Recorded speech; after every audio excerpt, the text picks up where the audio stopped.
I'd like to hand you over to somebody who I've got a lot of respect for. He came on the Internet Business School training a few years ago. His name is Ben Mariner. He's a lovely guy. He's actually a Michelin qualified chef who well, he'll tell you, but those things that you're looking at there, that is actually not an apple, but that is one of his creations of a dessert that looks like an apple but tastes, it's actually like an apple crumble. He's an artist, and he's a connoisseur of all things sweet and edible. A little bit of our own Heston Blumenthal, and he's going to share with you, because he came on and instantly started applying what he learned to his passion, which is this niche, which he's about to share with you, and he's built up a successful subscription site. So in the next hour or so, Ben is going to share the essentials to building and growing a subscription site. So, and Rave over here is just saying simplicity and repetition are towards success. Fantastic. So let's have a look where Ben is. Are you there, Ben? Yes, I can hear you. Can you hear me? Okay, perfect. I've got you. So more. I'm going to make host, okay? And then if you just make me host at the end, make co-host, there we go. There we go, yeah. Yeah, better. Perfect. Okay, cool. And I'm just going to switch myself off screen because you've had enough of looking at me, okay? Hopefully mine will pop up when you switch yours off. Hold on. Is it going to come up? Let me see if I can put mine on. Going to share this. I'll tell you what, I'll stop my share. Cool, there we go. Okay, right, looks like you see me now. Okay, and if you just go into presentation mode on that now, Ben. Yeah, let's just get rid of this bar. There we go. Ooh, it's going to take a minute. Cool, okay. Lovely. See that? Can everyone see me? I'll just, with this, with Keynote, I hate how Keynote works with this. It just doesn't... Because Keynote, it gets rid of your mouse, so you can't click on the chat. I'm going to put the chat up and then we'll go. Cool. Okay. So thanks a lot, Ben. I was in that for the last 15, 20 minutes, and that's great. It's always like amazing value and loads of bits and pieces. I always jot stuff down as you're talking. Cool. So what we're going to do now is subscription sites. So I'm just going to go over a little bit about how to set up, and also kind of cover things that are quite relevant to all sites too, things like SEO, Facebook ads, upsells and downsells, all that kind of stuff. So I'm just going to quickly introduce me, and then we'll get straight into the content, because that's what I know you're here for. Cool. Okay. So like Ben said, I came on the course so 2 years ago now, 2.5 years ago. At the time I was working as a chef, but obviously chef work isn't very well paid. So I was having to work as a delivery driver on the side after work, just to kind of cover bills and everything. And that was it just got to the point where I was like, 16 hours a day in the kitchen, and then, having to work weekends, doing delivery driving, and then sometimes on earlies, I'd have to go out and do deliveries and stuff. And it was just getting ridiculous. So I came onto the course and was like, right, what am I going to do that's going to help me kind of grow and have something on the side? So came to the course and was like, right, what am I going to do? What have I got? What's my kind of skill? Which is obviously my recipes. So I hired a little kitchen, got a camera, and just started to film myself doing a few recipes, and then just set up a small little site and started doing a little bit of social media to drive people to it.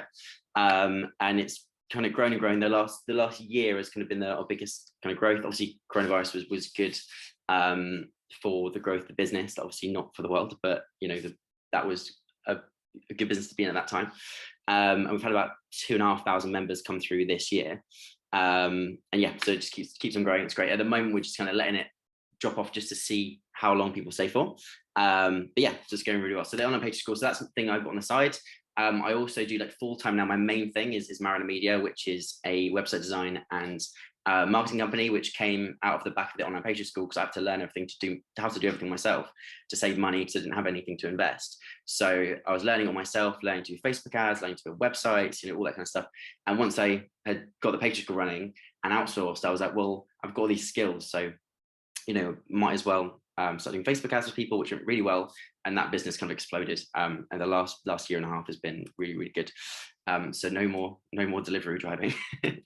And also, yeah, speaker and coach as well. So I do a lot of coaching, speaking with Simon, doing stuff like this. So I get to kind of do what I want. And now, instead of just working like 18 hours a day, 16 hours a day, You know, I've got time to do my hobbies, and I've taken up Spanish, and I'll do salsa, do some volunteering, and like I've got free time to do what I want to do without having to work too much. So, you know, it's really, really great if you can get one of these going. It's just free money. It's fantastic. Okay, so let me just move this chat out of the way so I can see my screen. Perfect. Okay, so I think the most important thing to remember is with subscription sites and just sites and online stuff in general is like time and persistence. Like it will be frustrating and it will take some time to get going. But once it starts ticking, it's surprising, like as it starts ticking, things start to grow and grow and grow, and then it compounds, and then it just becomes this thing that you don't even have to kind of work on for it to grow. But obviously the beginning it can be frustrating, and you know, takes time. You just got to keep going, and then it will kind of tip at a certain point. Be very specific with your target market. So the first thing you've got to remember when you're doing a subscription site or anything online is like, who are you going to serve? What is it that you're going to give to them? So like that was something that took us a while to get the hang of. It's like, right, what kind of level are we going to serve? What are the recipes good for? Are we going to make it for home cooks? Do we make it for professionals? You know, what kind of target market is there going to be? And we just really kind of thought about what value we're going to give them as well. Like how is it going to improve their lives? And what tools can be put in place that is going to serve them best? And once we did that, that's when the kind of natural growth came. Before it was very much like, right, we're just going to sell courses, and you're going to drive people to it, and you get a few sales. You know, people will buy here and there, but they'll kind of drop off. But when you actually focus on, right, how do I serve these people in the best way? Then, you know, people will start to tell their friends, and they say, oh, doing this site, and they've got this tool, and you know, it really helps me. And if you focus on being like, right, what's going to help them the most, then people will get super interested, and that's when they tell other people, and that's when your marketing spend goes right down, because you don't have to do too much marketing anymore. You're not forcing people over just trying to get sales. Also, spending wisely on outsourcing promotion. So we're going to cover all this in a second. We're going to go through and cover each point individually. These are just like the main points, you know, the last sort of 2.5 years of the biggest mistakes I've kind of made. Yeah, try to spend wisely. Like it's very easy at the beginning to say like, okay, I'm going to outsource everything, but you need to kind of get an understanding of the business and what is it you want and how things are done first, so that one, you don't get kind of done over by outsourcers. You kind of have a general idea of how everything works. And also at the beginning, I made a mistake of, you know, going on Instagram and just like paying people to, you know, promote the course, and was like, right, you know, I want, and they're like, okay, we need £100 for this, £100 for this post, and £500 for this post. And you're like, right, okay, it's going to get me loads of. You have to be careful where you put your money, because, you know, people will charge you for anything. So just be careful, like, you know, have an actual strategy. Like if you're doing stuff on Instagram and like playing influencers, make sure there's an actual strategy in place. Like, okay, we're going to go and we're going to make sure everything matches, and we're going to do like 10 or 20, something like that, and everything at the same time, rather than just here and there, just being like, oh, okay, I'm going to pay, you know, to boost that post. I'm going to pay for someone to share that. It's just kind of a bit too wishy-washy. So like, just be careful on planning how much you have to spend, where you're going to put that money, and where's the wisest place to put it. We're going to go into funnels as well in a sec, about upsells and downsells, all kind of stuff, what they are. But having a working funnel in place first to get the most out of spend. So what I mean by that is that you need to make sure that, obviously, for those of you who don't know what upsells and downsells are, we'll cover that in a second. But you need to have a product, you need to have something else to sell them, and know what the whole journey is going to be before you start just kind of throwing them at one product. It's like, how are we going to get the most out of these people? Because if you're putting in spend in one end, you need to make sure that you're pulling as much as you can at the other end. Otherwise, it's not going to match. You're just going to end up losing money. I'm just going to quickly just escape this, just so I can use my mouse again to pull the chat around.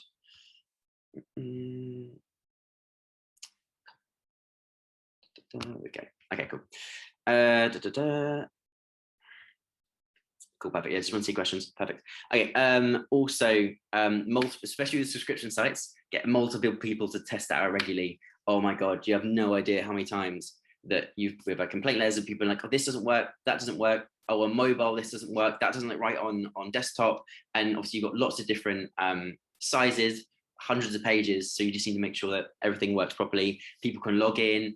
Sometimes, like if they've bought the upsell, but they've not bought, they've not bought the other one, then, or they bought the yearly, then it doesn't let them log into this section. And it's, with this kind of stuff, you need to test out first, make sure it works before you put it online, and you start to drive traffic to it. because there's nothing worse. Like, I've had it a couple of times where I've been like, right, let's run a huge campaign. We've spent, months on getting a campaign ready, and then launching it, hundreds of pounds a day in spend, sometimes thousands of pounds a day. And like, there's something not working on the site, and we're like, why is it not working? It's like some little thing that we just didn't test out. We didn't look at, okay, is it working properly? Hold on. Is it working properly before kind of spending and pushing all these people over, and it just wasted money. Also, thank you, Ben. I don't have business, but would like to start an online store. Yeah, perfect. Like, all of this stuff is still completely applicable. Like, everything online, obviously the fact that mine is subscription, it's still the same principles and everything. This point now is definitely for subscription sites. Always keep an eye on the retention rate. So you have to know what your retention rate is. So basically, if someone signs up for free trial and they stay for 3 months, 4 months, then say it's £10 a month, you say, okay, I know that everyone to me is worth £40 on average. Like, my average customer is worth £40, because that will then change the way you look at your advertising. Like, how much can I afford to spend to acquire a customer? And if you can either break even on that or get it underneath, then you're like, right, we can just keep spending more and more and more and more whilst we've got that. And then also, if you were only getting a retention rate of, say, 2 months, you're like, right, how can we make the product better to keep them for longer? It's all about the retention rate. Like, that will change everything. So, at the beginning, we only had a retention rate of, like, say, 2 months. And, so we focused on, and it's still now, so product improvement, pushing forward, trying to get more good tools in there, more courses to push the retention rate out. At the moment, it's about 4 to 5 months. So that's a huge difference. So if you're paying £10 a month, that's either the difference between £20 a customer or £50 a customer. And it's much easier to keep people than it is to get them in. So that's something to really focus on if you've got a subscription site. It's like, how long do people stay for, and how can you get them to stay for longer? Because, if you're getting an extra 1.5 times the amount of revenue per customer, you can afford to outbid the competition, because you're getting, you've got a huge amount extra to spend per customer. You've got an extra £30 per customer to spend in acquisition. So you can then afford to, like, on Facebook and Google, you can afford to outbid your competition and bring more customers in, rather than making a loss. You're still making profit, but you're being able to outbid all your competition. So that's super, super important. So just have an eye on retention rate. If it's low, so like if it's under sort of 3 months or 4 months, then just have a look at, like, before you really put lots of money to marketing, think about, right, how can we keep people first before we go mad on spending money?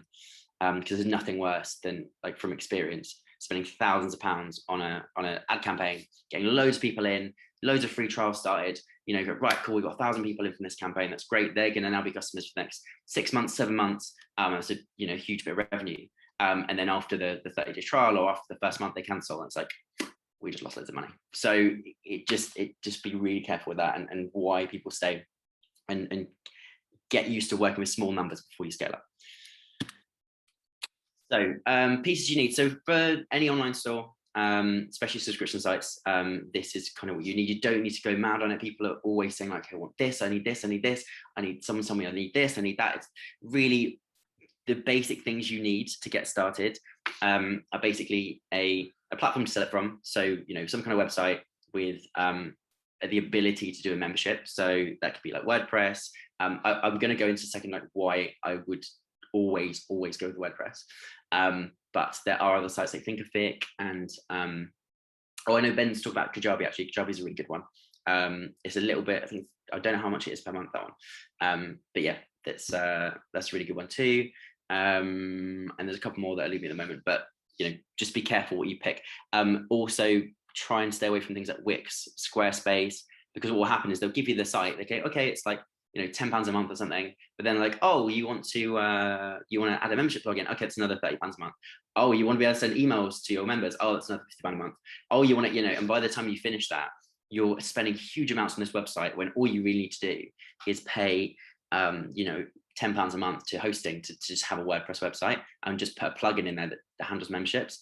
So it's just really, really important to pick the right thing to start with, because from experience, when I started with Thinkific and Wix, and I then had to migrate the site over, and it was just a massive drama, because obviously you have to take all those people that are paying on subscription, pull them over to a new site, and then obviously their subscriptions can link to PayPal and Stripe, and you have to make sure that they all come over. And we lost hundreds of members trying to pull it over, and they weren't paying, and because it messes up the system, and it was just a nightmare. So start start strong, and build with scale in mind, rather than being like, oh, I'm just going to build this, build up a bit, and then we can change. Like, try to start from the beginning. It will save you a lot of stress starting from the beginning with WordPress or something that is scalable, rather than just than those kind of like help builder platforms.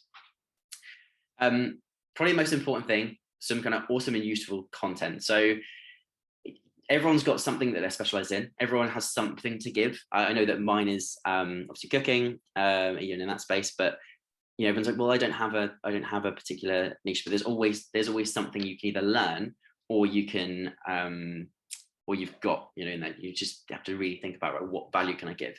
But the most important thing to remember is that if you don't give value, people won't buy from you. So people are like, okay, well, we're going to do this, we're going to do this, we're going to do this. It's just very simple idea. It's just really kind of basic information. It's like, you've got to really think about what is it people want to learn, what is they need, and like how good is that content compared to the rest of like the internet, what they can get anywhere else. Because people won't buy something because it seems like there's like a misconception, like online you can sell whatever you want. It's like, if you wouldn't sell it offline, don't try and sell it online, because you'll hit a point where you're just driving as much traffic as you can with paid, and you're just not getting the sales, and you're not getting the retention, and people aren't telling their friends, and it just becomes a massive expense to get a customer in every time. You want it to be effortless, where people come in and they say, this is amazing, they tell their friends, and you've got another customer for free. Effectively, you're not paying all your spend all the time and trying to force people to buy this thing. You want it to be easy and useful, and motivate people to be like, yes, I need this, I want this. So that can be the hardest thing sometimes, is like finding the right thing, and also not being afraid to being like, this doesn't work, we're going to change it, because it can be difficult to let go sometimes, especially when you've spent a long time building stuff up, and then it's not working. I've done it a few times now where I've been like, right, this isn't working, walk away, let's wipe it, let's start again. And that's the hardest thing to do, to make the decision, but sometimes it's just necessary, because you're like, right, people don't like this, and we're just forcing people through. How can we give them more value? Let's go away and work on it. So it can be difficult to step away, but it will help massively in the future if you just focus on how much value you can give, and really, really focus on that. So also, the other thing you need, social media ads is the easiest way to get traffic in, the easiest and the cheapest way to get traffic into the site, get them on the landing page, get them buying, which we'll cover in a second. Order bumps and upsells, and also downsells as well. So for those you don't know what that is, we'll cover that in a second. But those are super, super important. Upsells provide about 50% of our revenue. So yeah, it's super, so you need to have those things in place. So we'll go through that in a second. Email funnels, I always find is the cheapest way to get new customers in the door, and to get people warmed up, like get them into the business, get them knowing about it. And the cheapest way to drag them off the social media and onto our like own platforms is using like an email funnel, which I'll go through in a second, and what we do. And again, time and patience. It took us, so the first year was just a struggle. It's probably about a year and a bit before you got a first sale, but you just like time and patience, time to keep putting it in, changing things. And as soon as you find that kind of that right format and the right information, the right target market, then suddenly it will just kind of compound and just take off. But it is really disheartening at the beginning. There was a time just before it took off, I did get to the point where I was like, I don't think it's going to work. This is just keep plowing money and time into it. I don't know what to do. Do I leave this alone? Do I step away? Literally the next month, we had like a massive uplift in sales, and it kind of took off now. And even now, when we're not doing marketing, it will just kind of feed itself. So that kind of first few months, we had a lot of problems in the first few months. So the first kind of 6 months is always the most frustrating, but you just got to keep sticking with it and be like, no, as long as you believe in the product and you think this is great information that people need, then just stick with it. Don't give up, basically. Because as soon as you do, as soon as you think about it, that will be the point where it goes, oh my God, there's like 20 people signed up today. Okay. Still having problems with this chat. 1 second. Okay, cool. Yeah, so getting started. So what I was talking about earlier with WordPress, pick a good and cost-effective platform. So something that's going to be there, like something's got longevity, something that is cheap. So WordPress is always the one that I come back to. I know saying about Kajabi as well, but I'm not sure how expensive that is. But with WordPress, it's just so easy to get started. You can do anything with it. You can put in plugins and whatever functionality you want to do, custom code, anything you want, without having to pay for extra, without having to do anything where people are like, oh, you want that? Oh, it's another £50 a month. Oh, you want that? It's another £100 a month. So with WordPress, I use Woocommerce and Woocommerce Subscriptions. So Woocommerce is basically the biggest e-commerce plugin for WordPress. So it's got everything you can imagine that plugs into it. And then I pay a bit extra. I think it's about £120 a year to have Woocommerce Subscriptions, which is like a plugin for the plugin, like an add-on to the plugin, which then controls the subscriptions. It takes the payments. It does that kind of stuff. So that is the best one to use, I think. WordPress, WooCommerce. Okay, yeah, £120 a year, perfect. And that works fantastically. You can just do so much with it. Also, so when I say obviously with WordPress and everything, like, it's fine to kind of go off and build your own website. However, if I had to start again, I wouldn't waste my time doing it. I would get someone to do it for me. But with outsourcers, there's something, sometimes you can use them for great, they're brilliant. Like, I outsource so much of my business. Like, I barely spend any time in the page school per week. We spend a few hours looking over it, having meetings and be like, let's change this, let's change that, let's bring that in, let's bring that in. But everything, I don't physically do the work. So I'm 100% behind outsourcing, but when you're building the structure of the business and the structure of the website, especially with the plugins and putting stuff in place to handle the payment process and stuff, that's where you want to spend the money on. That's where you need to be like, right, this is where I'm going to put the bulk of the budget. And it's not super expensive. It's not hugely expensive. Like, we're talking like a few £100, but like, that is the core of the business. And it's so basically what happened. So just to kind of give you an idea of like why I'm saying this. So we started up so I came on the course 2019, like January, and between January 2019 and December 2019, I must have relaunched the site 7 times, because I tried to build it and it didn't quite work.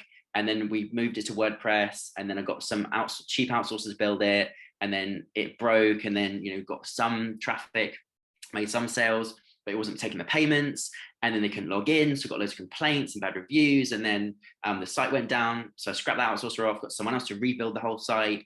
Things didn't connect properly, so when people were paying and logging in, they couldn't see the content. So after drama with that for a few months, I then got another outsourcer in to do, I was trying to save money, but I was just ended up spending. And then after that, we had an issue with the site just wouldn't load, and like no one could see it, and it was just an absolute pain. And then it was fine for a bit, and it was okay. We built up our subscriptions, and then again, just problems where people were logging in, they couldn't get to the members area, and complaints and massive unsubscribes. So I was paying lots of money in marketing, and it was just a nightmare. So it wasn't until December 2020 that I was like, right, December 2019, I was like, right, come January, we're going to invest in this properly, and we're actually going to, and it was only a few £100 extra than the others. I'd spent way more than I, would have done in the beginning. But I said it was actually Alex from the Internet Business School, where I was like, right, this is what I need. Just tell me how much it is. And, it wasn't very expensive at all, but it was like, right, I want you to build this from scratch together, and we're going to make sure that it's all right and it's from the ground up. And since then, not had a single problem. There's odd bits and pieces that we change, or touch wood. But we've never had that thing of like, oh my God, the site's gone down. Oh my God, no one can log in.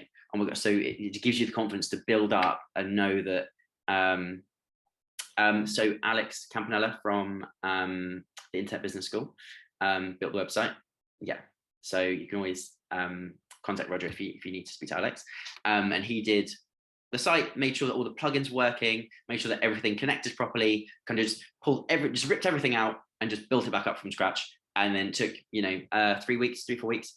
Obviously of us going back and forth, and that they did the main work in a few days. Just ripped out all the plugin stuff, start again, and then from there, when we get people in now, they can log in. They make sure the payment comes out on time. The payment is actually goes through. They can log in. They can see the content. They can do, they can unsubscribe when they need to. And it runs a lot smoother. So it gets rid of the bad reviews, makes the admin a million times even cheaper, because obviously I was paying someone to do admin, and they're just spending their whole day answering really like questions of like, why can't I log in? Oh, can you connect this? And someone in the back end being like, right, connect this to this and that to that, and this plugin's going to this one, and that's right, just rip it out and we just start again. And if I'd done that in, you know, the first time that we set the website up, if I just gone to Alex and said, right, this is what I need, how much is going to be, then I would have saved hundreds and hundreds of pounds, but also just we would have been a year ahead of where we are at the moment. So really, really important. That's probably the biggest mistake that I've made, is just trying to be cheap. But obviously I didn't have a lot of money to invest, so you have to be sensible with where you put money, but there's certain things that just don't skimp on, because it will cost you way more than, you know, in lost revenue and bad reviews. Yeah, and also test out back and front. So once it's all running, get your family, friends, everyone to test out back to front, and then make sure that you know exactly what you're doing. And then, right, this works, this doesn't work, that thing doesn't quite work, this upsell doesn't quite pair with this, and then get it all sorted and then spend the money on advertising. Otherwise, you're just wasting your spend. Cool. Okay, so that's the main thing. That's the biggest issue we had in the beginning, you know, because it was so frustrating. So we're just trying to get all the courses done and finished and on the site, but also just having all these issues, it just sets back so much. So if you're gonna, you know, everywhere else, I'd say save money, but in that area, you know, getting set up and getting the base of the business, because that section there, the membership plugin, the website, the 2 pages of the website, the members area, and the plugin, those 3 things together make my entire business. So, you know, if you're going to put money into something, just make sure that you get that done properly. And it's not expensive, just make sure you get it done properly. Yeah, also Ivan as well. Yeah, so Ben just put a link in the chat for Ivan. It's absolutely brilliant. So I probably spend, you know, with Ivan now, because I've got Mariner Media, I spend probably about £1,000, £2,000 a month with Ivan, who's in the chat there. And basically it's like a ticketing system where you put in, say, right, this is the website, this is what I need to do, and they'll literally within a day or 2 days go and just do all these tickets. You can just submit tickets. I think I've got about 15 sites under management now with Mariner Media that we've built. And then obviously you use Ivan for everything. So I'm like, right, this is a problem, well, that's a problem, we want to change this, want to change that. And they've got a big team that just go in and they just change it. It's super cheap as well. So that link is great. Ivan's brilliant. So I use a mixture of Ivan and Alex. Like Alex will sort out like the main core stuff of the business because he understands how everything connects together. And then Ivan will do like all the aesthetic stuff. If I need just something done quick, I'll message him. I have a lot of sites because I have Mariner Media, which is it's a website design and a Facebook ads company. So we host all those sites with Ivan, and then obviously I'll take people on, you know, we'll build the sites and then obviously charge them for it and then keep them under management. And then obviously they pay like a monthly fee. That's why I've got so many sites, just because like it connects together with Mariner Media. We've got all that stuff in there, and obviously we do the Facebook ads, we'll also build websites and do lots of bits and pieces. Yeah, monthly maintenance and everything is great because you literally measure them and that's straight back like sometimes a couple of hours they'll fix it, like, right, I've got this issue, or can you change this, can you change that, or can you upload this stuff to me, and it's like literally just done in minutes. It's great. Cool. Okay, so social media ads, I'm going to go over social media ads. I do a lot of stuff on Facebook ads, like most of my talks. Saturday School, you know, there's a talk I did a couple of weeks ago that is on the Saturday School or the IBS YouTube channel, which goes really in depth about social media ads. And you know, it was very in depth, so maybe it was a bit hardcore, but that's something to check out to go deeper into this with the social media ads, because that's the Facebook, like about an hour and a half just solidly on Facebook ads. But we're going to go over it a little bit now, just so you get the basics of it, and then you can go off and say, okay, I'm now going to go watch that. So the main thing with social media ads is that a lot of people, please stay away from boosting, because that thing, it's great for if you've got something, your competition running or something you just want to run, or there's little things it's good for. But when it comes to actually running a business and getting traffic in and pushing people and working out what the return is from that, it's a bit of a nightmare, because you're just boosting stuff. It's kind of just spraying content out there, seeing what happens. Oh, we got a couple of sales today. Was that for the boost? No idea. Could have been. Might have been SEO. Might have been. You know what I mean? It's not a good way to run the business. So running proper ads from Facebook requires like a different dashboard. So the link is there. It's business.facebook.com/create. And then basically it will give you another separate dashboard to your Facebook page. Once you've got a Facebook page, there's a completely separate kind of site and URL it's on, which will let you run a lot more complicated ads, stuff that you can track. We're going to talk in a minute about Facebook Pixel, but it's, everything in here is a lot more in depth than that in the other talk that I did a couple of weeks ago. But yeah, it's just really important to know that it's just very separate. Like to go on your Facebook page and the place where you post and you do all your general stuff, it's not where you want to go to do actual proper ads. You want to build up audiences and be able to track your results and see what's happening. And that's boosting all that kind of stuff is just no good for that. So two very different things, and that's what people get confused with. It's not really on the normal Facebook site. Okay, yeah, this is a bit relevant, this bit. Yeah, don't be overwhelmed by social media ads. It takes a little bit of time to learn, especially with the talk I did as well. Like it goes a lot more in depth, and it's easy to be overwhelmed. But once you spend a bit of time in the dashboard and you try and you try it out, you make a few mistakes, it becomes a lot easier.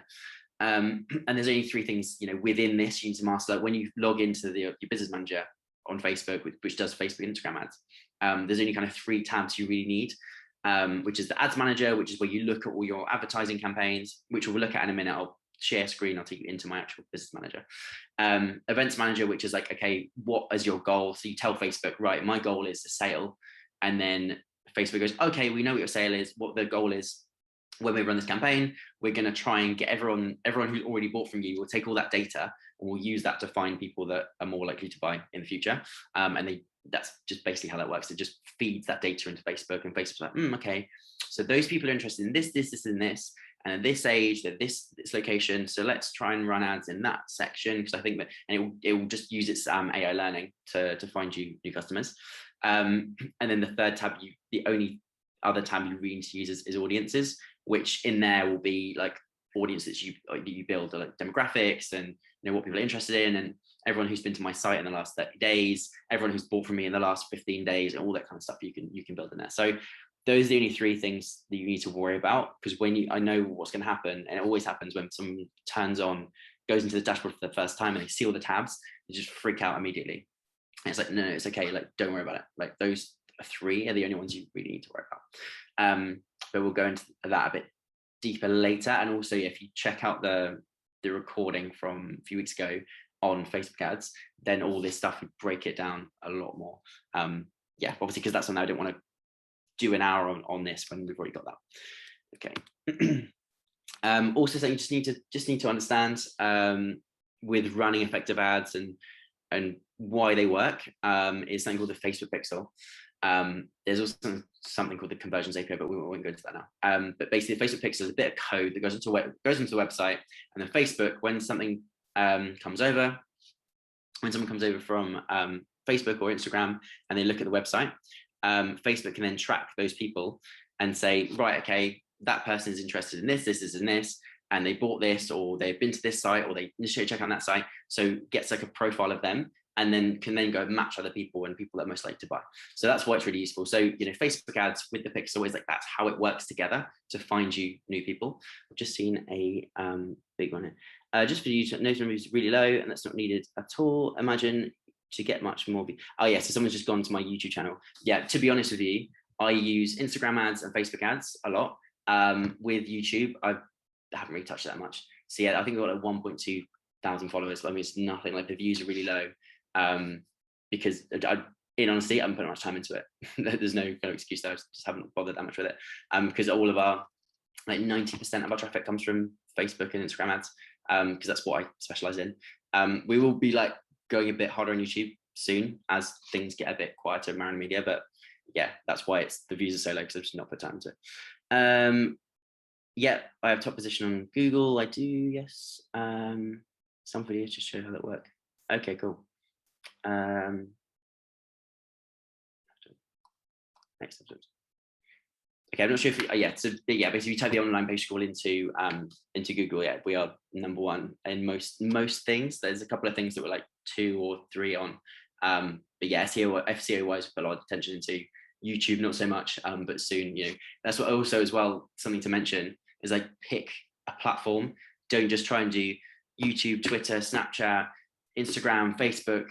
LinkedIn, like just don't try and spread yourself too thin, because it just won't work, because there's so much to learn and so much to keep track of, that if you just kind of try and do everything, it's not really gonna help. So try and pick your platforms, and then as you get a little more comfortable with Facebook ads, Instagram ads, then you can like, right, okay, that's running, that's fine, we know how it works with that. Then you can start doing things like, you know, LinkedIn, YouTube, and you just start to permeate into other things. So yeah, don't get too hung up on having to be good on every platform. How do I install it? So this is literally just a copy and paste job from Facebook. I won't go into it, because literally if you go on YouTube and put how to put a Facebook pixel in, you know, WordPress or Wix, because it's different for every website, it will give you like a 2-minute video of like, a copy it from here, paste it in here. It's super simple. So I won't waste your time with that. And what happens if I don't use it? So if you're just using boosted posts and stuff and just spraying that content out, you can't really track what's going on. Facebook can't adapt to say, right, who are the buyers? You know, who's the most likely people to buy. It's mostly the tracking as well. You don't know how many sales you've made and how much you spent. So pixel is so important, because it just gives you that information.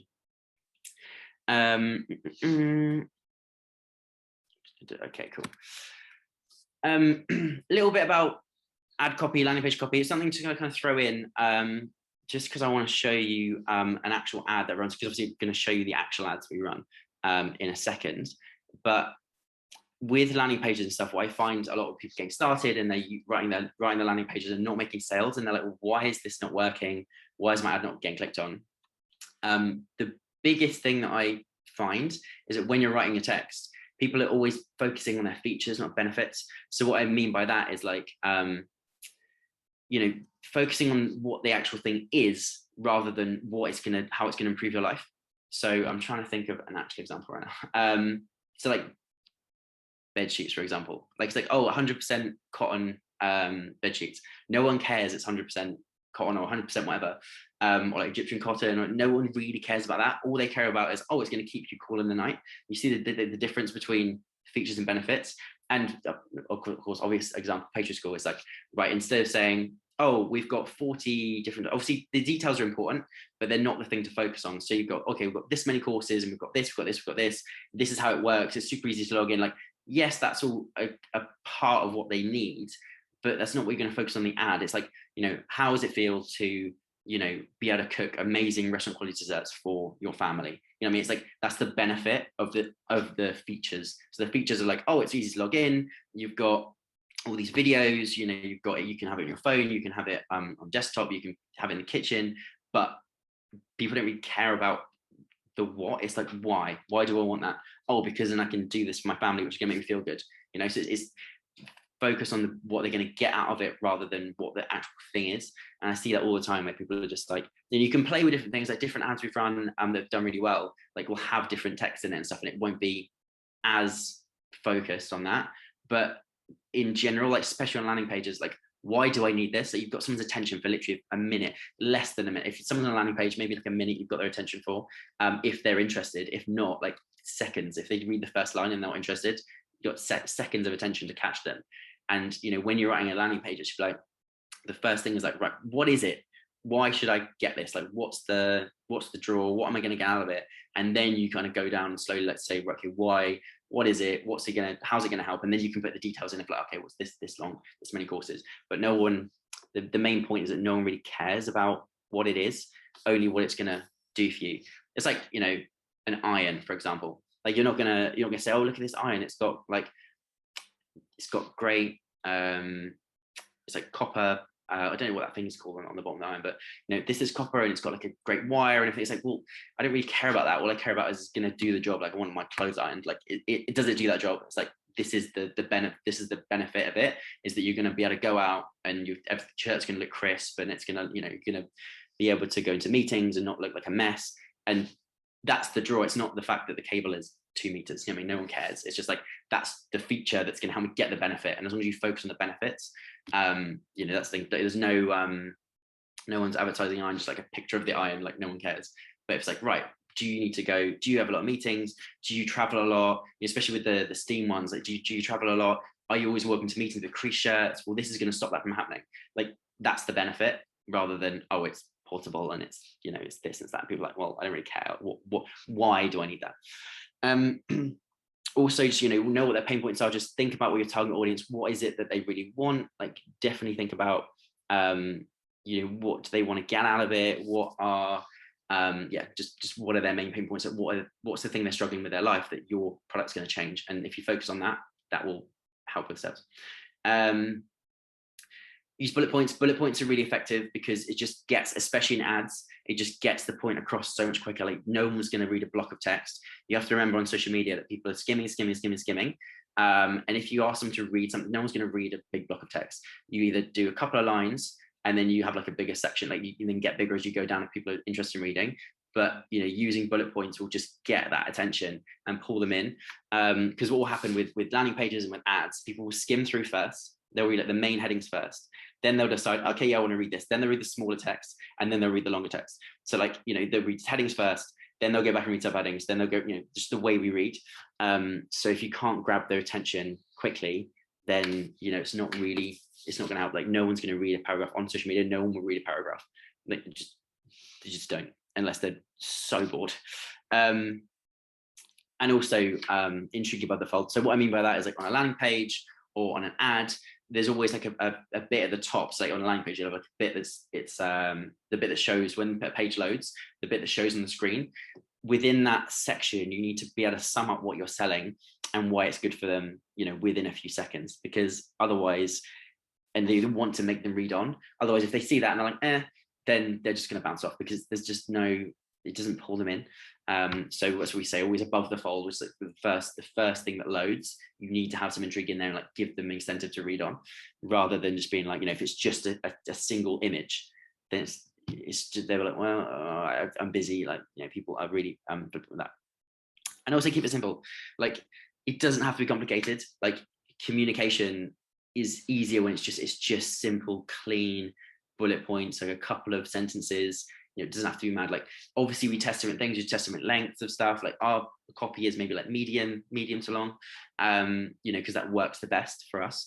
But in the beginning, just keep it super simple and just few sentences, few bullet points, and that's it. Because people, if you can't get the point across in that amount of time, then you don't understand enough what the product is. You need to be able to condense it down to, like, elevator pitch. A few sentences is enough. If you can't explain your product in a few sentences, then you need to simplify it. Okay. Before I do this, I'm just going to quickly escape, just do a new share and just show you some ads that we're running, just for an example, just so you know, like, what they look like, what their kind of simplicity is. I'm just going to stop the share 1 second. I'm just going to bring up another window.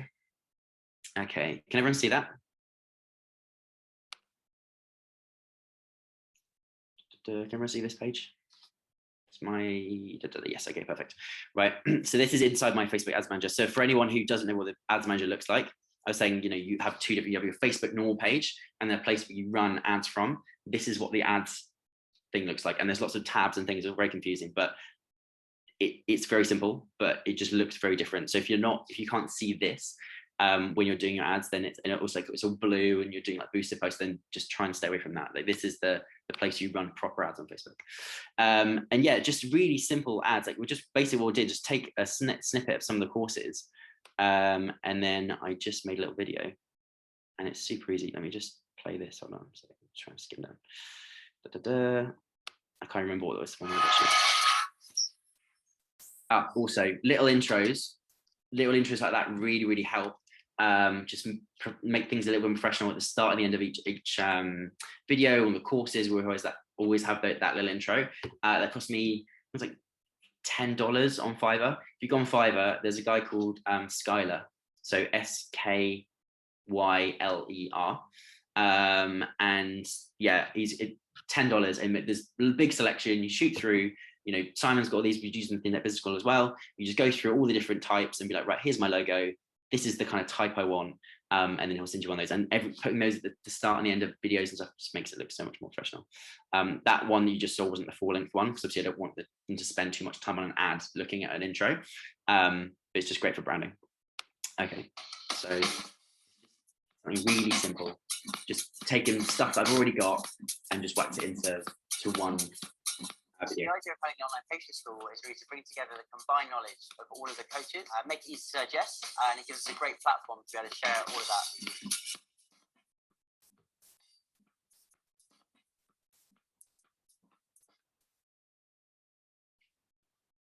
I'm Ben Mariner, and this is the Online Pastry School. Yeah, super easy. So all I've done really is just take, as we've been filming, just taken bits from the courses, just cut bits out, popped it together on Imovie. And then, at one point when I had the camera out, I was like, this is the Online Pastry School, and like did a little flower thing. Yeah, and it's super, super easy. And you don't even need that. You can literally just have graphics. We've run graphics before. I think this one as well, it's just literally an image. So you can test yourself out. Like sometimes images will work fine. Like you don't need to go crazy and make a video. Like it just depends on what gives you the best results. Let's see if this will load.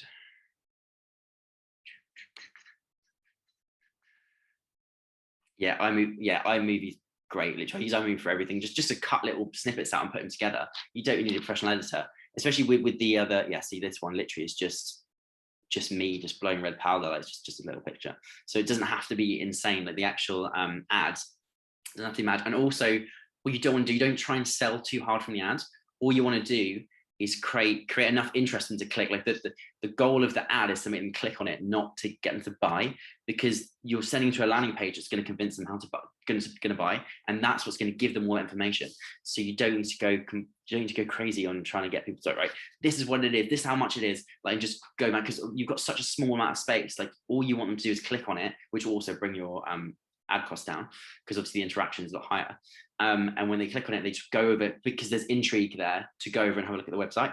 And once they look at the website, they're like, okay, here's the testimonials, here's the videos, here's the, all the nicely written copies. That's what's going to convince them to buy. So don't go crazy on trying to sell in the ad. Just get them to create enough intrigue for them to click on it. All you're trying to sell them is a click. That's the best way to look at it. Is like when you run an ad, what you're trying to sell these people is their one click and their attention. So you don't have to be like, it's this much and this, you're trying to sell two things at the same time, never works. Like sell the click, the landing page's job is to sell the product. Interest on Fiverr. Yeah, so Ben just put some links in there. 1,000 video intros. Yeah, there's so many different video intros and stuff, and it's literally like £10 to get that. And it makes everything look so much more professional, having those intros and outros at the end of each thing. Yeah. Also, definitely coming up to that point of having a quick intro. Like you can have a long one, but cut it down to like 2 or 3 seconds. Especially if you're going to put it at the start of an ad. God, don't put like a 5 to 10 second intro at the start of an ad because you've got people's attention for like 2 seconds, if that. So if it's just an intro and it's not grabbing their attention, like you're just going to waste your money. So either make it super snappy. Like even with that, it's like having the intro there is still a bit like I'd rather not, but having it just for a few seconds is fine, and you can put the full one at the end. Just be very careful with that. Obviously, when you've got people logging to the members area and you've got the courses and they're actually taking time to watch it, you can have your full length intro because they're already there. They're already paying, so it's fine. Also, like so different examples. So there's an image there, there's a snippets video there, and then there's this one as well, which is just a full on like just one course that's been taken. And then just broken down into different steps. And this is the same with social media content as well. I'll take all this stuff up on social media. So, all these, so this is a Raspberry Tarts course. So what I'll do is just film a course, cut it all down to like little snippets. So like this, and I'll use it then, I'm going to take the same thing. I'll use it for stories. I'll use it for Instagram. I'll use it for Instagram Live, Instagram TV, all that kind of stuff. I'm sorry, not Instagram Live, Instagram TV, all that kind of stuff. So this is just like one recipe that's been sped up. And I'll use this everywhere. This is Laura, one of our coaches. Yeah, so at the moment we've got about 4 or 5 different coaches in school. So they'll just do their own videos. And yeah, I'll just say, right, okay, we want to make this, we want to make that. Everyone's got their own kind of specialization. So obviously I started up just with myself, just doing it, but it was nice to sort of bring other people in and have a bit of a variation.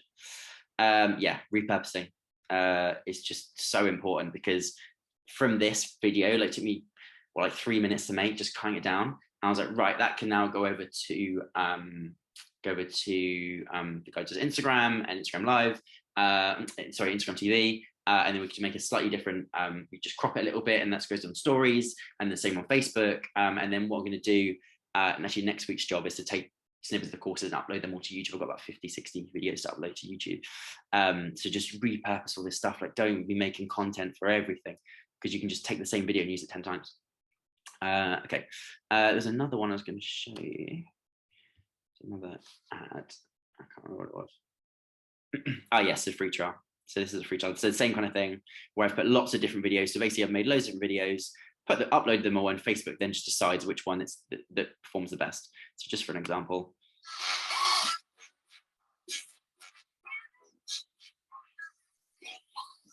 Different music and just trying different things out and just seeing what people like.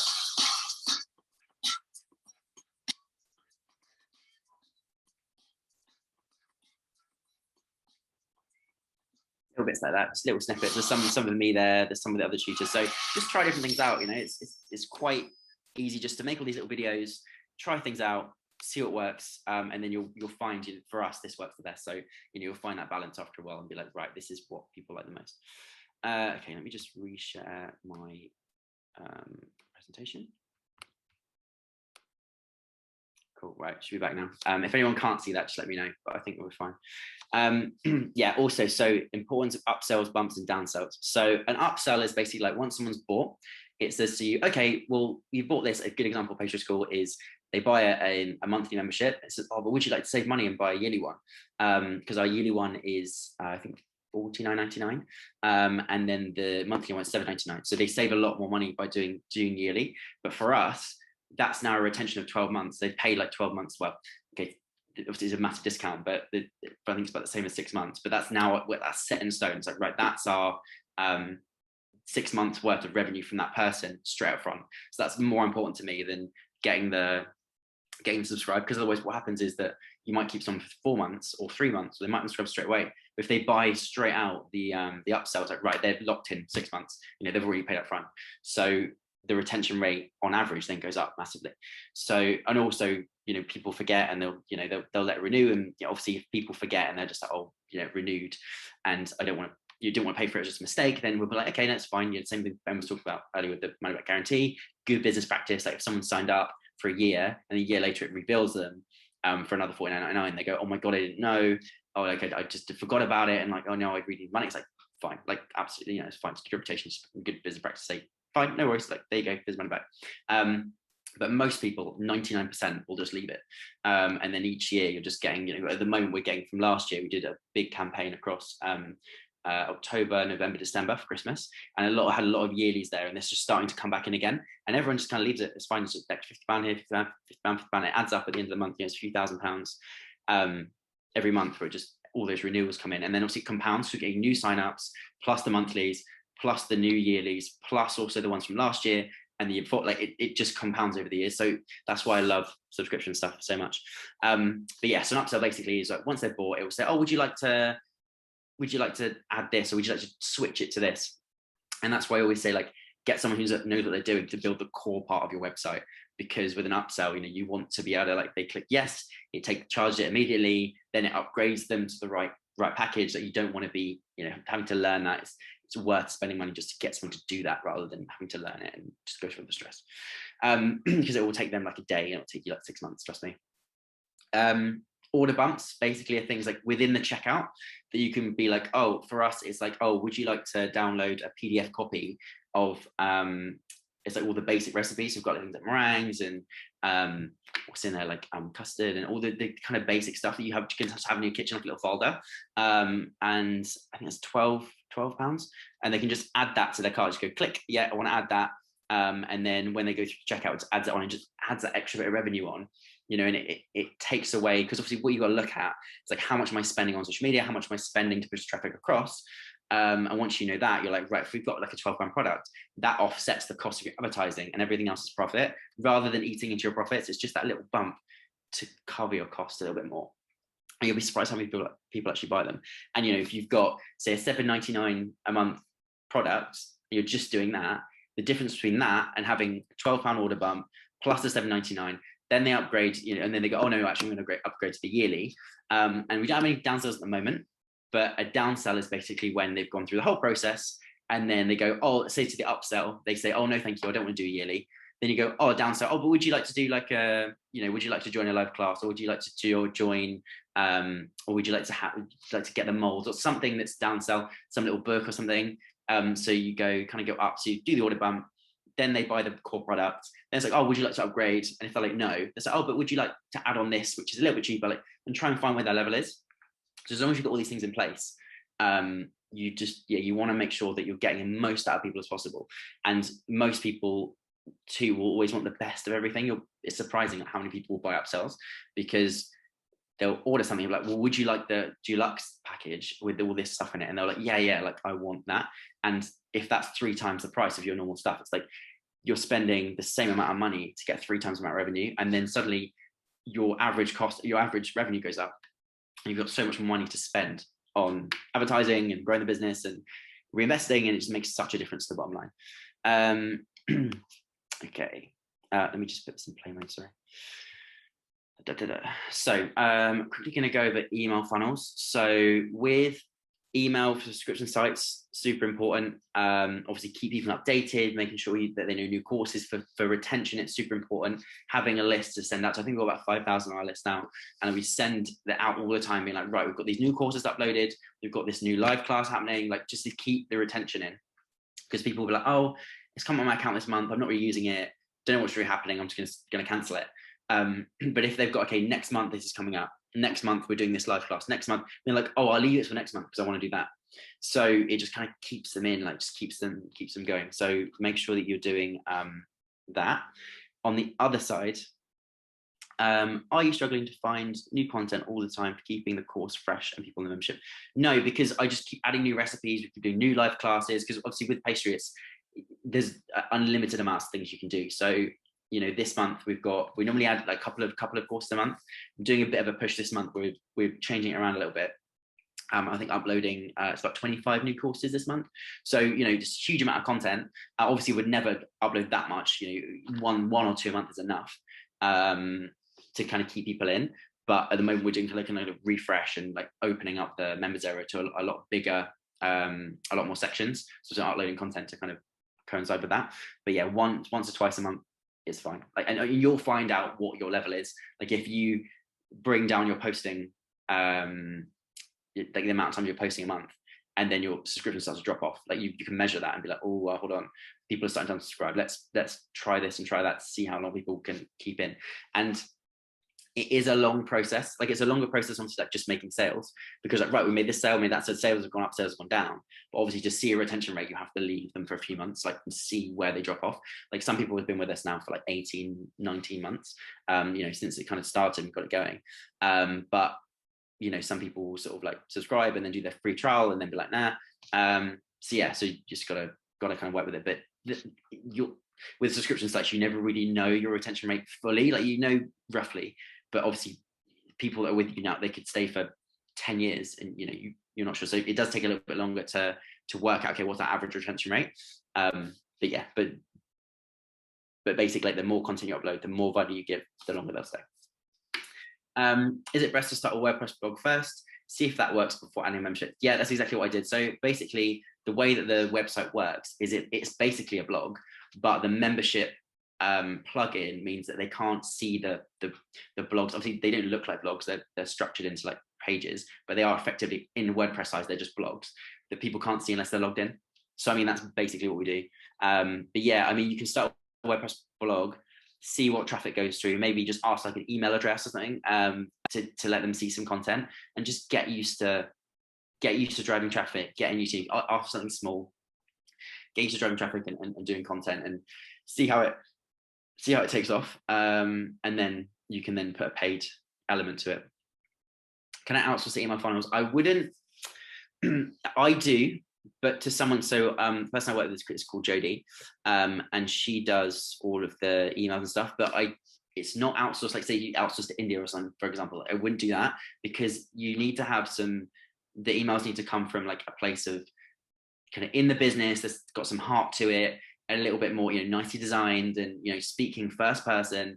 She does a lot of stuff where she'd be like, we this week have done this, and then Ben's doing this, and then I'll write a little bit as well. So you have to be kind of involved in it, just because email is very personal. Like if you're sending it to someone and you want someone to buy from you, you need to feel like it's coming from you. So you can outsource it, but just don't be like, oh, that person can do it. Like just try and get someone that is at least knows about the business, and that they're maybe in an English speaking country, and they can write it very personally. So yeah, I'd be careful with that. Just the content there needs to be careful with. Same with blogs. That you can outsource blogs, but they're always just going to be rubbish. So you get someone who either knows your industry and that you know well, or I'll show you in a minute how I do blogs, because I had issues with outsourcing blogs before, and I was like, right, okay, I'm just going to do it myself, and I'll show you how I fit it into my very busy week.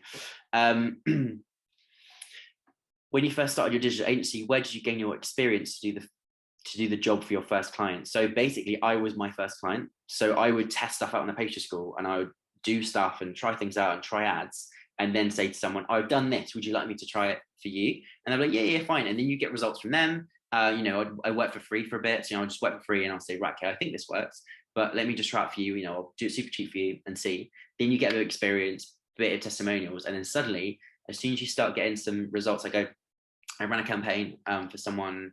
It was in November last year. And basically we did like £10,000 worth of spend. And it was like 50, 60 or more than that came back, the 50, 60,000 pounds worth of revenue. So it was like 5-6 times, and then just kept scaling up. And then, before we knew it, like per campaign, we were spending like £50,000 a month for them. And then it was like, and then that testimonial on its own just brought in so much new business, because it's like, you get that one client that just does really well, and then everyone's like, oh, can you do this for me? Can you do that for me? And then just grows out, and then people want a website, and like, yeah, we can do that for you. And then now we've got sort of 5-6 members of staff. Some doing websites, some doing managing campaigns, and so you build up from there. So it's really, really important to kind of start small, get confident, get your confidence up, and then kind of take off. But obviously this like more about pastry school, but we can on another Saturday sort of go into Mariner Media and how that works and how that business functions. But yeah, so email funnels, basically we do the email funnels is run Facebook ads to get people to sign up. So it's what we call a lead form ad, and it's basically on Facebook. It says, right, to get this, fill in your name and email address. And normally people use that to like get leads to phone and sell things on the phone, which is a bad idea because people don't really know who you are, and it's all very wishy-washy. But when it comes to building email lists, if you're running an ad on Facebook and just getting people to fill in their details for something, so for us it's like, oh, enter our competition to be in for a year's free membership for Facial. So every month we give away a year's free membership. But when they enter into that, so it cost me about 70p per person on Facebook with a Facebook ad to get someone on my email list. And I know that per person on average, they're worth to me like £1 to £2. So I'm making money and also building up my email list at the same time. And if you've got time in a bit, actually, I can show you the actual ad. And they basically click on it. It gives them like, okay, fill in your email address and that, and your name, and then they'll go into email sequence where they'll get the competition emails, but they'll also go through a process where it's like, this is what we do. These are the courses. These are the tutors over the course of sort of 1 week to 2 weeks. So you're taking them from a point of not knowing anything about the business to being quite clued up about the business without having to spend more on Facebook. Because with Facebook, every time you show someone an ad, you have to pay. But with getting them into an email funnel, it's like you pay once, get them into your email funnel, and then keep sending them emails. But this is what we do. And then every now and again, you're like, right, would you like to sign up for a free trial? Or and then they'll have like, when they sign up for a free trial, they'll then get another email like, oh, would you like to upgrade to your you usually get an annual membership, and there'll be a downsell. There's just a lot of process in there where it just kind of warms them up, shows them. The first email is free recipe. Second email is like, oh, meet the team. Third email is like what we do, why it's important. And they'll just get lots of really good quality content written in the first person, from me or from Jodie, that just says, this is what it's all about. Get that relationship going. And then when you say, oh, would you like to do a 30-day free trial? People are like, well, it's a no-brainer, because there's no risk there. I can cancel any time. And they sign up and they just forget to unsubscribe, or they just, oh, I'll just leave that, that's fine. Or next month there's something coming up that I want to see. And that's probably the cheapest way. Like, using that method is the easiest way to get people off of Facebook onto your own list and also into the business you know, without too much stressing, get them signed up, and then from there it's just all about retention. When you first start, oh yeah, sorry, that's the same question. Yeah, so we'll do also, I can do, there's another Saturday school actually from me a couple of months ago that goes through the strategy in detail. Like it might be on the Facebook ads. No, it's not actually. So last time I did the Facebook ads in detail, like the setup and all the ads and the actual structure of it. And then this particular strategy was all broken. I think I spent like an hour and a half talking about this. So, you know, if you want to know how to do Facebook ads to get people into your email list and then sold onto a product, there's a whole hour training on that on the website, on the IBS YouTube. Is ActiveCampaign great for email funnels? I'm not sure. I use MailChimp, but everyone tells me that ActiveCampaign is better. So, I mean, I'm going to say yes, but I'm not from experience. But yeah, everyone says, oh, you should use that ActiveCampaign. It's much better than MailChimp. So I'm going to say yes, but don't hold me to that. Okay. SEO. So just want to glaze over this quickly, just because a lot of people say to me like, oh, I don't have time for SEO and it's super expensive to get outsourced. What do I do? The main time drain with SEO is like writing blogs and writing content. And, you know, obviously I've got the page school, I do consulting as well. I do a lot of consulting for restaurants and working in the mornings. Then I've got Mariner Media, which takes up a lot of time. You know, lots of hobbies, volunteering, all this kind of stuff. And I'm like, right, I don't have time to write blogs. I'm gonna get someone else to write them for me. And normally I'm 100% for outsourcing, like whatever I can outsource, I do. But when it comes to blog writing, with the way that Google is going, it's so much more smart now. And Google's job is basically to give people content that's going to keep them interested and stuff that's going to really interest them, and going to answer their questions. And you can kind of, you know, and spammy SEO isn't the way to go now. Like before, it's like, hey, you mentioned the keyword this many times and just write generic content. Like if people aren't staying on the page and aren't getting the information they want, they will just leave, and that will give you really, you know, that will really push you down the rankings. So when I'm writing blogs, it kind of has to come from someone who knows what they're talking about in the first person. And because a lot of this stuff is me and a lot of stuff is like my recipes and my knowledge, it's very difficult to outsource that, because it's like all stuff that is coming from my own head. And it's easy if I'm going to write notes for everyone, it's like, well, I might as well just write it, because otherwise it's wasting more time. So the way that I've devised of doing my SEO is that I've got someone that I outsource to that looks after like the pages and make sure that everything is fine and there's links everywhere and all that kind of stuff. So she's like the expert on it. But what I'll do, instead of getting her to write a blog and spending hours all the time explain to her what to write and then having to change it, and it's just a complete waste of time and also super expensive, is I'll write my own blogs. But what I'll do is each day I'll write a paragraph. So Monday, Tuesday, Wednesday, Thursday, Friday, I'll have a time where I will about 2 o'clock go to the gym, come back, and before I start working my list, the first thing on the list is always blog. And it doesn't have to go and sit there for hours. Like literally all you have to do, 10 minutes, just write one paragraph. So, and in a week, so you've got, you know, one paragraph a day, say 10, 15 minutes. And then by the time you're in the week, you've got 5 big paragraphs, you know, you stick a recipe in there or whatever. And that's fine. So that's a good length blog post. And it doesn't really take any time out of the day. It takes 10 minutes. You know, you just get into the habit of it. And then each week, I take that content, and then Ivan, who I was talking about earlier, I send that to him and say, right, here's the content. You just put that on the page score, and they'll just take maybe like half an hour. They'll take that content and they'll put it, make it pretty, put pictures in, and make it really nice and neat. And that's how once a week we get blogs on the page school, and then that then brings in traffic by itself, because it ranks for different keywords, different things that I write about, and then that will bring traffic into the blog and into the website and make sales. So it's just like 10 minutes a day. If you're like, I don't have time to write blogs, like yes, you don't have time to sit down and write a blog, but if you just go Monday to Friday, I'm gonna do 10 minutes a day, do that, and then you're fine, and then you just get in that rhythm. It's super easy. Okay, and also, yeah, so people always ask me, how much is it to outsource SEO? And it's like, if you're going to just outsource the whole thing, then, you know, you're looking at about £2,500 a month, which is obviously a lot of money. And like when I first started, oh my god, like there's no way that I could afford it £100 a month, let alone £2,500. But the way you get around that, the most of that is content writing. It's writing the content for the pages. So if you can just fit that into your day, then all you need to do is like get someone to just shine it up and just look and see, right, where are we, dig into it and say, right, where are we missing? What do we need to do? And kind of consult with you and say, okay, we need to change this, or we need to get a few links in here. And they're just paying for a few hours just to look over and just manage it.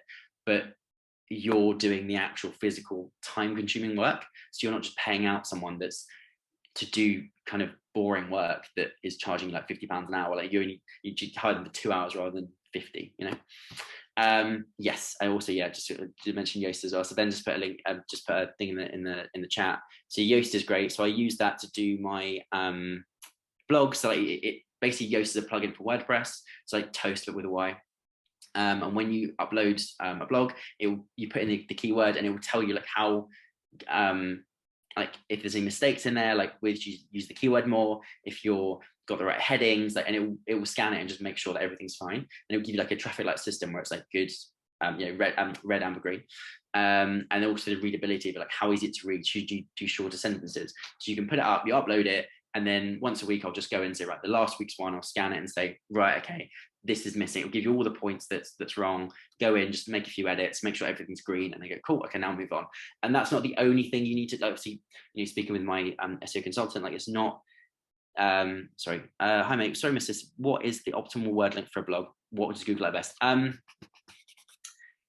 It depends. Like it's long enough to make sure that you cover a subject well, but also short enough to keep it interesting and make sure people stay on there. So it needs to be over 300 words, definitely. But I'd say 700-800 words would be a good length. Like it's not too long that people are just like, oh my god, I'm getting bored of this. But obviously with Google, the longer that you can keep someone on a page, the more valuable Google thinks it is. So if it's interesting subject, make it as long as you need. I'll do some blogs that are just like five small paragraphs, some that are like a long page I'll start writing, and I'll do my 10 minutes a day or whatever, but it will turn into 20 because it's an interesting subject, and I'll start writing, and I'll just tap through quickly. And then by the end of the week, you've got a really nice long blog post. So it just depends, but just don't go mad, like whatever it is that's going to keep people the most interested, because it's not really about, because Google is so smart now, it's not really about how to manipulate the algorithm. It's like the best way to look at it as it is now, because it keeps changing and changing. The best way to look at it is like, how can I serve the people that I'm talking to the best? And then that's always going to be well ranked, because it doesn't matter what metric you look at it from. If you're serving people really well, whatever metrics Google put in place to make sure that the best blogs are getting up the top, if yours is just physically the best, then you're always going to win. So, try and just think about, right, what's the best length to give the most value? What's the best length to keep the interest the most and not bore people and not ram my keyword in too much? So that's probably the best advice. Just like the more value you give, the more, even when as Google changes, the more you'll be within their parameters, their algorithm. So just someone to look over it and then just try and do as much as you can separately, just to save money, because it is a massive money drain if you get someone to do all of it. I'd rather put that into advertising. I'd rather take that $2.5 a month and put it into ads rather than get signups and money back, rather than getting someone to just content write for me that I can do on the side. Yes, respect time, give them value. Literally, the keywords are just time, value, and people. Because people will be bored after, unless you're providing them value, people will get bored. Okay, cool. All right, so covering all of that, I know that we've kind of skimmed through a lot of stuff, and obviously with the hours and Saturday school, it's very difficult. I try and always ram loads of content in, but I've become a lot more aware of how much I try and put on people in the space of an hour.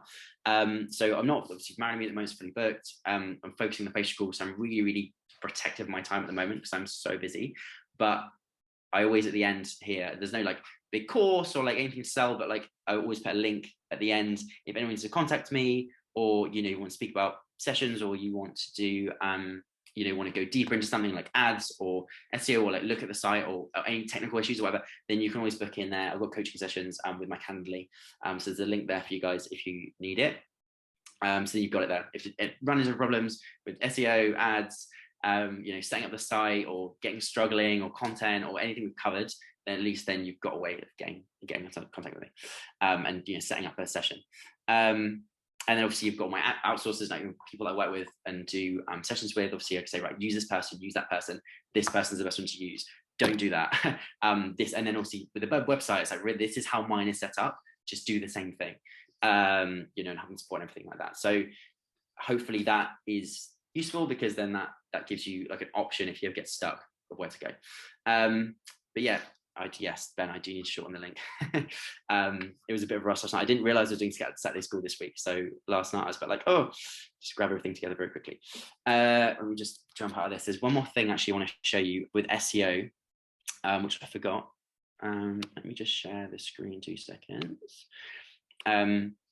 Which is this. I know Ben probably talks about this a lot, but this is called answerthepublic.com. So this is where I got all my ideas for blogs. So what you don't want to be doing is writing just loads of blogs that no one's searching for. So what I'll do, just see like chocolate.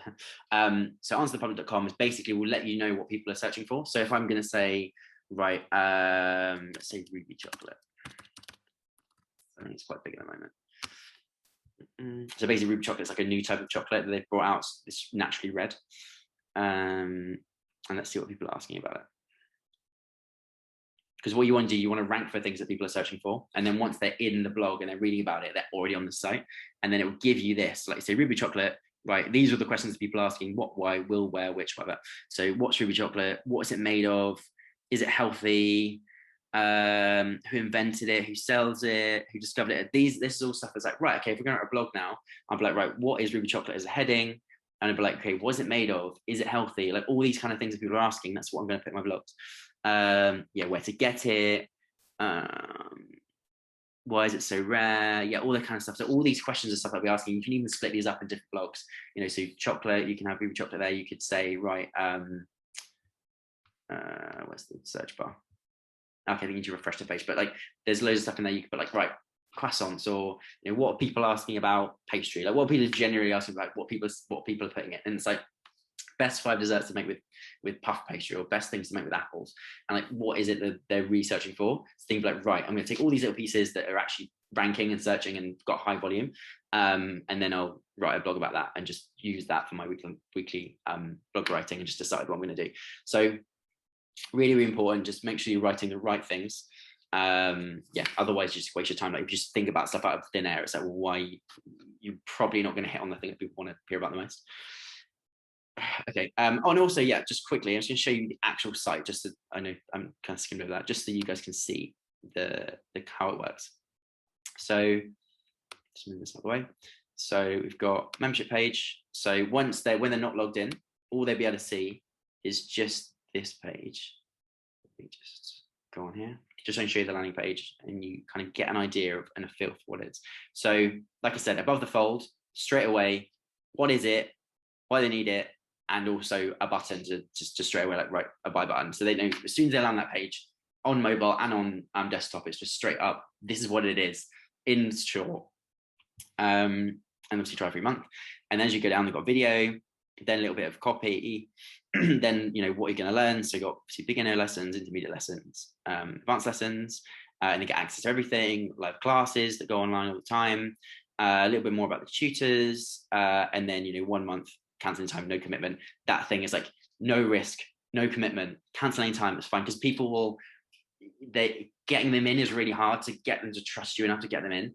But once they're in, it becomes so easy, because people like Netflix. It's like, I think I've got like 3 Netflix accounts. Like one's one I've got my flatmate, one family one, I've got one of my own, and like one's on my phone, one's on the TV, and I'm like, I just pay, it's fine. I can't be bothered to go around and sign in different ones and keep it to one. So people just don't bother to unsubscribe. So getting them in is always the hardest thing. Like keeping them is not as difficult. Yeah, and obviously they've got the choice between monthly member, annual member, and then if they go through the monthly member, it will offer them the annual member later on. Yeah, so as it goes through frequently asked questions, bit of testimonials, and yeah, and a little bit of extra stuff. And this is the email funnel. So I've also got this, obviously run ads for this, but using competitions, but we've also got this on the website where they come in here, they'll get a couple of free recipes, they'll get a little bit of advice, and they'll go into that same email funnel I was talking about earlier, where they can sign up, and it'll cost about 70p. And obviously on here it's free, everyone that puts in their details, because they're already on the site. And you just drag people aren't quite ready yet to buy, we'll just drag them through, and just get them into the email funnel. So you get an extra sort of so there's an extra 100 people a month that go in there, and like out of there you get 6 extra 10 sales. You know, it's just that extra thing. Having that there is really, really useful. And obviously you've got gift cards as well. Gift cards are great, like coming up to Christmas now. Gift cards are a huge revenue spinner for us. Yeah, and certifications and everything. But then obviously once they're logged in, so basically what they do, they sign up, and once they log in with their name and passwords, this is what they see. So they've got lessons, you know, a bit of theory and some bonus recipes. And within the lesson section, I'll just give you an idea of what it looks like. You've just got, obviously this is going to be expanded a lot next week. We're going to expand this to a lot more sections and divide it up a lot more. But say like intermediate, for example, they just go, okay, I want to learn intermediate. That's the level I'm at the moment. And then here's all the recipes that you can learn in intermediate section. So, yeah, trifle, secret pudding, flan Parisienne, lemon drizzle cake, all that kind of stuff. So for example, if you go into this, and basically all these are just blogs. They're just blogs that people can't see unless they're logged in. And you've got header, video here, and then underneath is just equipment, ingredients. There's a picture that pops up here, and that's it. And then just a little link to more recipes. And then obviously these as well, they can click on and go directly to them. So it's really simple. It's basically just a blog post that they can't see unless they're logged in. And that's it. It's nothing, you know, nothing expensive, nothing too fancy. It's just been divided up nicely, nice pictures, nice videos. Obviously the quality of the videos have got much better over time. You know, it started off really bad, but you just start and then you just learn. You'll get, okay, we need a bit more light. Let's get this. Let's improve the camera light. And you slowly, as you start to get members, you'll slowly start to improve on the lighting and how things look. And, you know, by the time you finished, it will look great. So yeah, I mean, that's it really. So it just, the main point, just keep it simple. You know, keep it as simple as you can. Right, I'm just gonna stop the share now and pop back into here. And then, yeah, I think that's it. So obviously I'm going to, it's how do I buy a gift card? On the gift card page, there's a button at the bottom, Jacqueline, and there's a little button there, you can buy a gift card. And what platform is it run? So I'll just quickly skim over the questions and then come back in a second. So this is good, thank you very much. What platform is this run on? So literally it's just WordPress with a WooCommerce plugin. That is it. It's nothing fancy. Like, don't go mad on spending loads of money on stuff. Like, it's just simple. What's running the courses? Yeah, it's basically WordPress, but just basically just blog posts that are just hidden to people that aren't logged in. Like, it's that simple. It's not like there's no magic kind of plugins or stuff. It's just that little add-on that stops them from seeing it if they're not logged in. And Alex is great with all this stuff. He's built this one, so you can just duplicate. Hi Ben, do you have an affiliate program to help you bring customers? No, I don't, just because it's a bit of a nightmare to set up doing that, and also because it's quite a low ticket item, and obviously they're charged every month. Keeping track of that with affiliates, it is, we have looked into it, but it is a bit of a nightmare with subscription stuff. It can be done, but just not there yet. But yeah, we'll at some point we'll do an affiliate program, but not at that stage yet. Well, I'll just jump in there. So in terms of, so again, that would be like with the WordPress plugin. So one of the first things that I would do would type into like Google best WordPress affiliate plugin comparisons and just see what's out there and get a feel for what's out there. But yeah, as you say, Ben, potentially having to stay on top of all of that unless there's a good system set up in place. And it's, again, everything comes down to time, right? Everything. Yeah. It's money in, money out, like time in, time out as well. Like for me to set up an affiliate link, I've got to advertise that and give out, like I might make a little bit, like say people make, you know, a few sales, like, okay, that might bring me in an extra little bit of revenue, but like that time and that effort can be spent on new ads, which will bring in like thousands of revenue rather than just a bit extra on the side, like over time. And also we have a shop as well. So basically with affiliate links with this, what I forgot to mention, in each recipe, there's a equipment list, and they click on that, it takes them to the shop. And then all of those products that are in our shop go to affiliate products. So I get commission off anything we sell. And that's what Amazon stuff. So that's extra revenue as well. It's upsells, downsells, order bumps, and also affiliate links for just all the, as many streams you can get. Cool, perfect. Thank you, Danny. All right, sweet. Yeah, I suppose if there's any questions, I'll stay on for a bit, but I think that's me done, to be honest. Okay, guys, so if we're about to wrap up, so if you've got any final questions for Ben, if you'd like to just pop them in, just give that space. And just want to say on behalf of Simon, obviously, and all of the team, thanks for showing up today. Thank you for being here. Thank you for investing in your training and your future. We're very, very aware that everything is time and it's the weekend, and there's obviously a multiple of options of different things you could be doing. So the fact that you're here learning with us says a lot about you.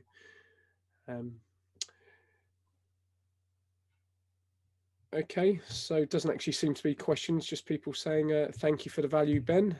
Excellent. Big Ben and Middle Ben. Hello, Richard. Yeah, Dimitri, Leon. Okay, so anything left to say, Ben? No, I think so. Thank you everyone for all your attention and stuff. I know that was quite a long session, but I just don't, when you start talking, it's like, right, well, I might as well get this all out here, and obviously people want to stay on and go. That's great. So yeah, thank you for everyone's attention, your questions, everything. But yeah, hopefully see everyone soon. Okay, thanks guys. So yeah, hopefully you got a note of Ben's contacts. If not, always go back to Roger at office@internetbusinessschool@gmail.com. That's right, office@internetbusinessschool@gmail.com. Yep.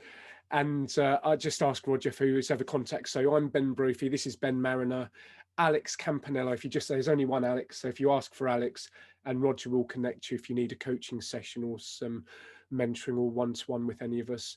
But have a lovely weekend. I hope you've enjoyed the training this morning. I hope you've got a couple of tips that help advance you. And actually, just share one thing, what we'll just do, which is always nice. Just what's one thing, it doesn't have to be related to this session, maybe it is to something that you've done, but what's one thing that you're committed to doing to moving forward in the next week? And let's leave it on a practical action step. So one thing that you're committed to doing in the next week. Leon Bailey, quick question. How long will it take to grow my Facebook to 100,000 followers? Ask a better quality question, Leon, and I don't mean this in an insulting way. It's better to have 1,000. If you go online and just type into Google 1,000 true followers, is an excellent legendary article online. You could have 100,000 followers. You could have 2 million views on your video. But if they're not the right people, or if it's kind of low quality traffic, that's totally different to maybe having 1,000 true followers. But it's how long is a piece of string, and there is no one answer to that. I don't know if you want to add to that, Ben. Yeah, I mean, that's the thing, is like 100,000 followers. I could show you how to do that in 3 days if you want, if you did the spend, but like, you don't want that. Like, there's not what you want, because otherwise you want people that are loyal to you and they're following you for a reason, because it's like saying that, it's like, yeah, 100,000 followers, it just needs the quality. I'd rather have like 1,000 great followers that people are buying from me and customers, rather than 100,000 kind of random people. And it's a little bit like the people who say, I want a turnover of X amount, and they say like turnover is vanity, profit is sanity. I know people who run really tidy, what would appear to be quite small businesses, but they're just really nailing it. They've got they know what their outgoings are, they've got their cost structure, and they're just making solid profit. And then these other people who've ended up with these huge businesses and all of the headaches that go with these massive, in some instances, international companies. And they're, yes, they do make some money, but it's like for all of the effort and the uncertainty. So so a good question to ask is, what is it that I want? What is it that I actually want? If it's an X amount of profit, or could be turnover, but profit at the end of the month, then reverse engineer it from that. But 100,000 followers in and of itself, that could be 100,000 people who aren't interested in what you're actually doing, and they've just followed you because you've bought a load of likes and some follows, and they're low quality, low hanging fruit. But if everyone Googles 1,000, I think it's called 1,000 true subscribers or 1,000 true followers on Google, it's a very well known and well cited article. Yeah, definitely. And it's also the case of like, you need those people to want to buy extras or upsell, and like, be like, yeah, I want to spend more time with you, and they're going to spend a lot longer. Subscribe as well. Like, it's super important. Okay, couple of people saying, Danny saying, streamline my work pattern, so much good advice, thanks. Richard Bannister, hi Richard, editing my testimonial videos I've just created with clients, daunting task, not done it before, bring it on. And by the way, thank you Richard, I haven't downloaded it, but I believe that you've sent me something in Dropbox, which is on my to-do list, thank you. Ben's, how does doing a JV work with people like yourself? Does it cost, etc.? Just ask Roger, just connect in through the Internet Business School and Ben can discuss that in private. Learning, Lorena saying learning, researching and looking online at understanding digital marketing tools and jargons. We'll go back to and review other videos. 1,000 true fans. Thank you very much, Raymond Eckstein. That's the one. If you just type into Google, everyone, 1,000 true fans, it's an excellent article. And basically it's like 1,000 true fans is enough to create a really successful, sustainable business. And it's a very, very good article that's been up online for, I think, nearly 10 years. Okay, so let's cut it there. Let's all of us jump out, not be too geeky and spend the whole of our Saturdays in front of the screen watching a webinar. I'm sure that we've all got things and people and things that we'd like to be doing aside from this. So Ben, thank you for your time as always. Perfect. Thank you very much. That was a good session. Yeah, and thank you everyone. Thank you for being here today on behalf of Simon, Roger, Jay, Staz, myself, Ricky, Big Ben, Little Ben, Middle Ben and all of the team. Thank you. Have a wonderful weekend and we look forward to sharing with you soon. Take care. Bye everyone. Good luck. Bye-bye. Bye. Bye-bye.